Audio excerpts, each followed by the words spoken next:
Hi, I'm Ty. You're watching Osmo Mobile Tutorials, where you'll learn how to get the most out of your device.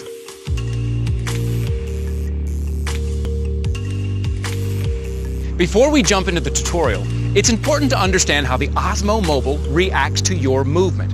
As you walk or run, the device recognizes small jerks and twitches, and the gimbal absorbs them, leaving you with a stable shot. But when you purposely decide to pan or tilt the camera, the gimbal moves right along with you. It's this understanding of your movement that makes the Osmo Mobile so unique. The secret to an incredibly smooth shot is your walk. The Osmo Mobile handles 3 different dimensions of movement, but you need to control the 4th, vertical. To move smoothly without going up and down, keep your legs bent and your knees soft. Walk gently from heel to toe, keeping an eye on the screen for bouncing in your frame. Keep your elbows soft to absorb even more movement.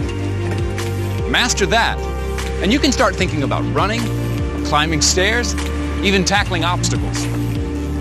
That's it for now. Thanks for watching, and stay tuned for more Osmo Mobile tutorials.